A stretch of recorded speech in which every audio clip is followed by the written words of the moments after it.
Hi guys. All right, today I'm taking you on a plant tour of my house, whether they're real or fake, and all the locations that I have them. Having fresh plants and fake plants and different kinds of plants in my home just makes me feel at peace and at ease. I love looking at the greenery while I'm working because I work from home, or just walking around the house when the house is all clean, knowing that I'm putting some oxygen back in the air, and maybe there's some fake flowers and real flowers throughout, just making my home feel really fresh and airy. So I'm going to take you through each of the plants. I'm going to tell you a little story about how I got them and how they're doing. And hopefully that'll encourage you to put some plants back in your house, even if you think you don't have a green thumb and all your plants die. I typically buy the plants that require the least amount of care because they just do better when I don't pay attention to them. So let's get started. All right, the first one here is my Fiddle leaf fig. This one I actually picked up over 3 years ago at Home Depot. I originally was going to buy a fake Fiddle leaf fig online, and they were like going for like $200 because I wanted a really big one. It was like $200 to $300 for a fake one. I went to Home Depot and they had a live one that was like $80. We fit it in the car, we brought it home, we left it in this spot since it's been here. I've changed out the pot a couple of times. I'll show you that pot size that it is now. And it's one of the super largest ones. It doesn't have a drainage on the bottom, so what I did is I put one of those shelves underneath the soil and some rocks so it would have natural drainage within it. And then I put my coffee grounds from my Nespresso when I'm done in here to fertilize it. And I've cut it twice. I actually gave a piece to a friend so that they can grow. And they've just been thriving ever since. So this is going on almost 4 years. He's happy, he's healthy, and his name is Finn. Now Finn does have occasional dry spots, like we have one on this leaf. And I think that's all we have for now. And when that happens, I literally just take a scissors and I cut around where that brown part is so we don't see this part until he's ready to fall off eventually. And then there are smaller ones that are still sprouting from the part that I cut.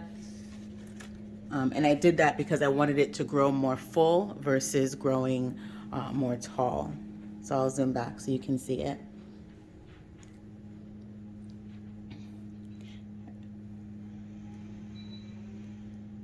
All right, next to that is a fake arrangement that I usually keep on the coffee table. But right now I was playing my son in a game of chess, so that's moved. And so these I picked up from IKEA. I keep little twinkle lights inside at night. I can turn them on. And these are just a bunch of inexpensive carnations that are white. I've had these for at least 2 to 3 years. During the holidays, I'll switch it out and I'll put like red stones on the bottom. And everybody just assumes they're real because, you know, they're kind of worn. And I think that when you have fake flowers, the more worn and tattered kind of they look, the more real they look. So that's my number 2. All right, number 3 is my bathroom also fake plant.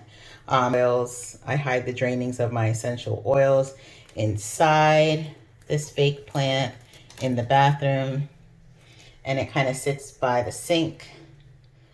This one I also picked up from IKEA. It's just one of those little small fake plants, and it just sits in the bathroom. I also, in the bathroom above the commode, have another fake IKEA little small one that I keep. There is no windows in here, so keeping real plants inside the bathroom is not likely for them to stay alive. All right, next, over across the commode, I have a little stand.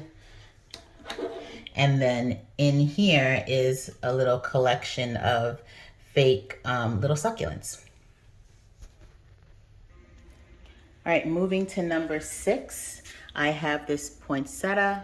I've had this right before Christmas. These things require so little attention, and I water it whenever I remember. I'm so surprised it's still healthy and alive. I just leave it in here, leave it alone. Occasionally when I remember, give it some water, and it still looks beautiful. So moving forward, every time it's the holidays, I plan to buy a poinsettia again because they just thrive and do really well with very little care.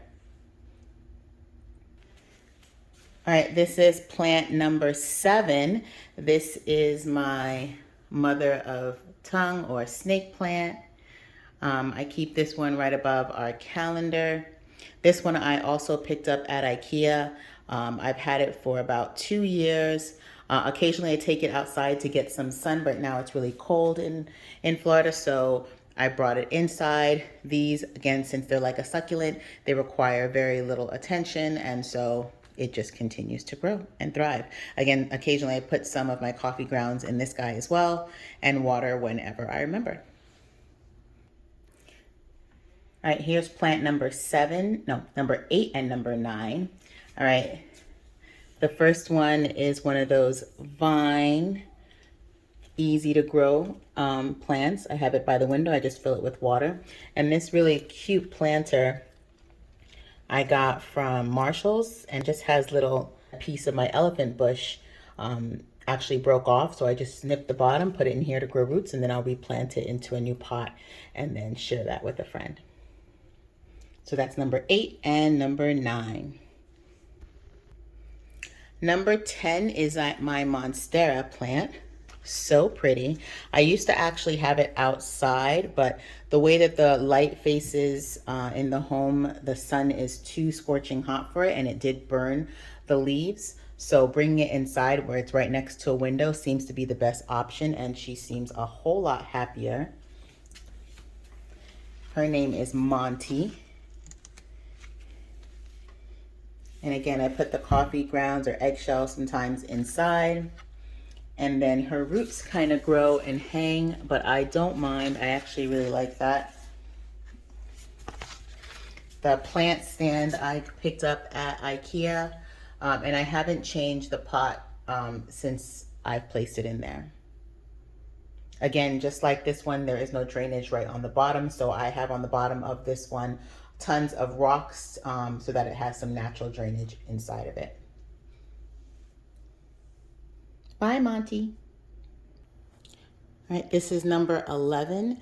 I always try to keep fresh flowers in the house. These are almost dead, but honestly, I've had these for right after Christmas, almost a month long. I clip the ones out that start to die off a little bit, and they last forever. And instead of waiting for my husband to give me flowers for some holiday, whenever I go grocery shopping, I sometimes will pick up a bunch for myself. I always go with the wildflowers over the roses because they last the longest. Literally, I just put the little pack that comes inside. I keep a little beads on the bottom. And again, this would still last another week or so before I'm ready to change it out. So wildflowers, and this only cost me $3.33. I buy one of the bunches and that's it. All right, here is number 12. I'm not sure where I got this clear planter from. Again, I still have rocks in the bottom and then the soil on top. And with this one, I love to mix inside the house the real plants with some fake plants. So in here we have a real plant. Not really sure what type this one is. I put some fake little morning glories in there in the back and some fake eucalyptus mixed in with the real plants. And then we have the Christmas cactus on the side. These are real. And then when it's mixed in like that, I get a really pretty arrangement that I can leave out on the counter, mixed with real and green. And everyone just assumes that it's all real once they feel the first couple of leaves and realize that these are real plants here. They kind of bypass the fact that I do have the fake ones mixed in. All right, plant number 13 and 14 is my Chinese money plant, also known as a sharing plant. This plant's pretty interesting. I picked it up at Lucas Gardens. This plant pot actually came from an Easter basket that I repurposed from the kids. And this little planter pot is actually a candle. I keep my candles when I'm done with them.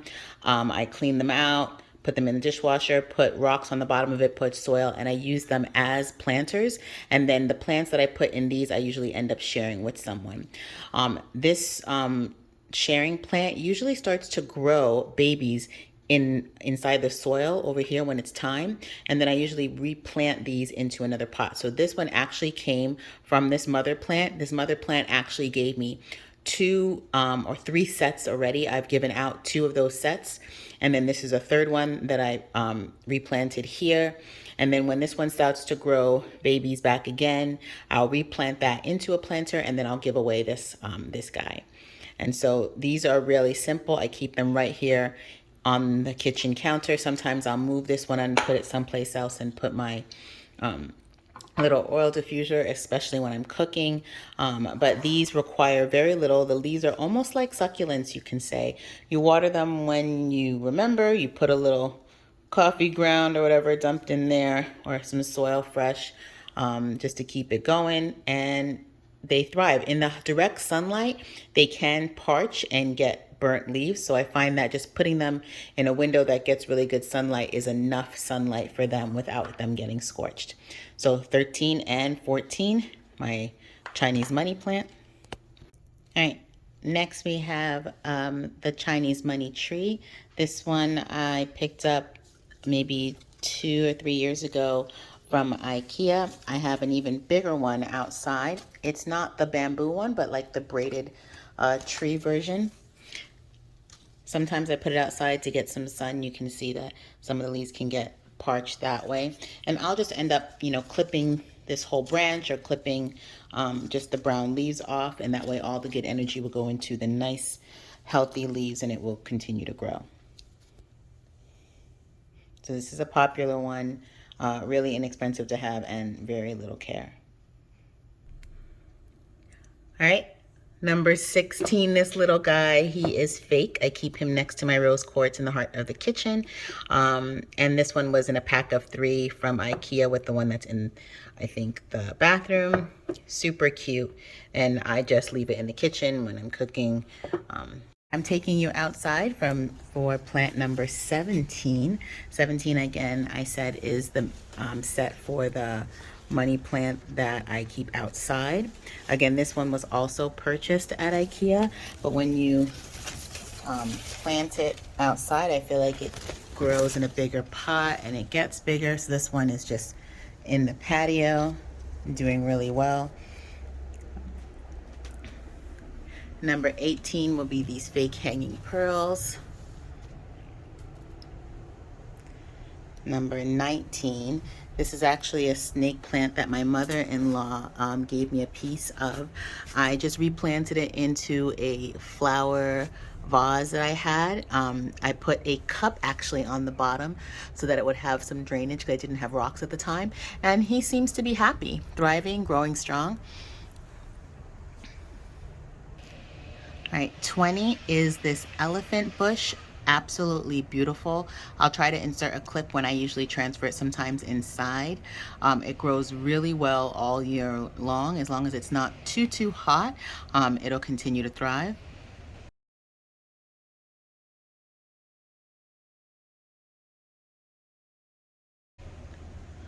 #21, I have an orchid that I keep outside, and with orchids, once the flower dies, it kind of just stays uncute for a little bit, and then it starts to grow back again. It really likes the winter months, so I try to keep it kind of shaded when it's outside.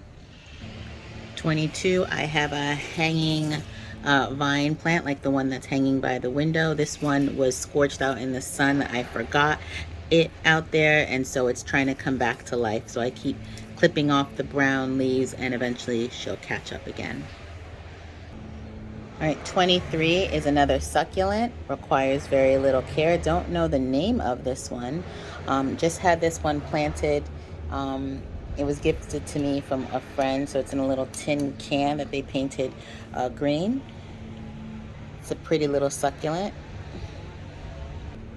All right, this guy is 24, another orchid. This is actually a really super pretty white orchid, one of the prettiest I have, and every year it always gives me another orchid. You can see the stems right there that I clip after the orchid comes out, and then the orchids will last like 3 or 4 months, and then it will stay like this again. So when it's like this in not its most beautiful state, I put a piece of fake eucalyptus with it. It's a cute little plant. Sometimes I'll bring it inside, but for now I leave it shaded until it's ready to grow me another orchid.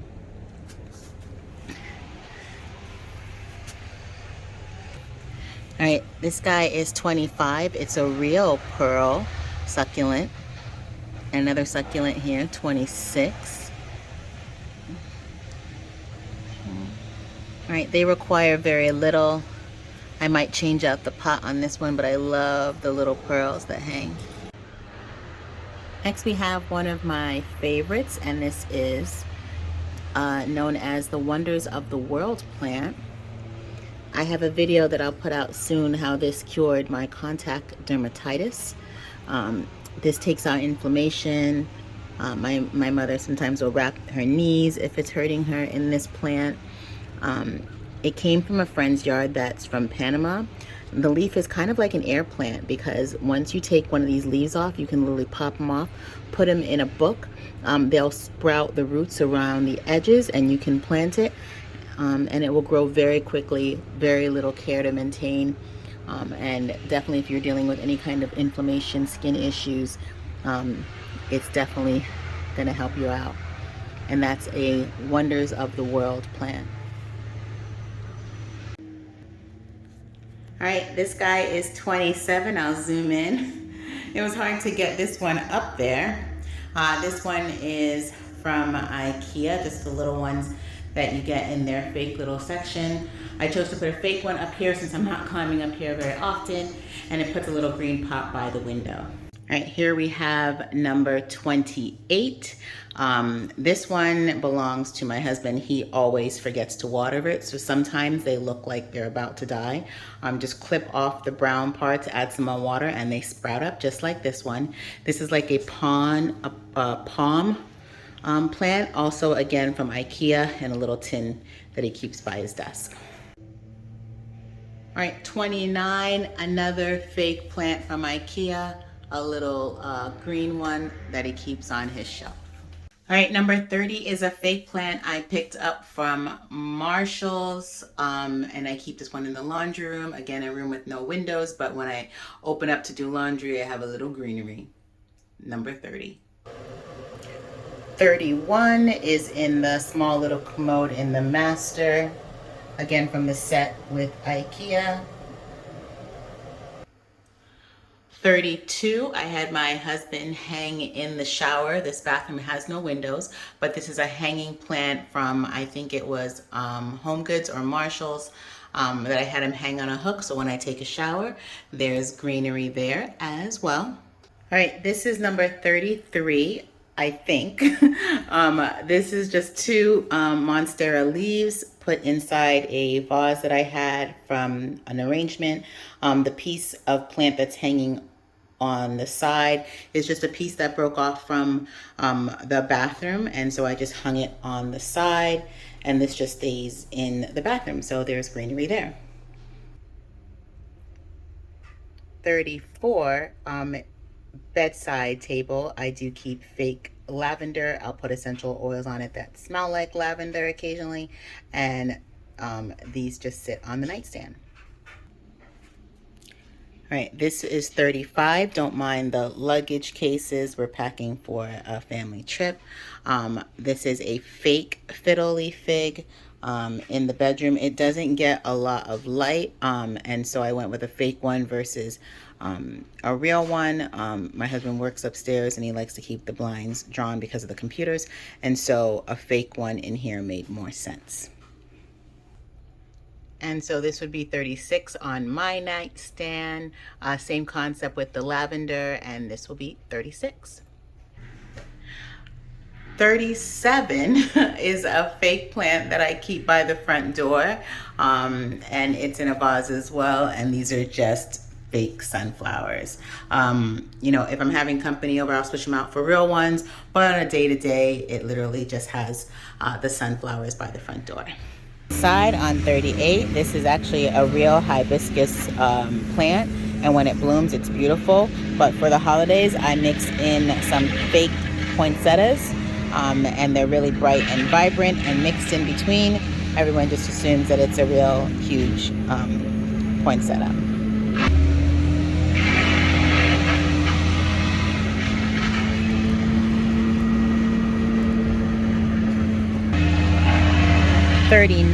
I keep aloe on the front as well. These are great for sunburns or any kind of skin irritation. They require absolutely no care, and then you can just cut a piece off and have fresh aloe.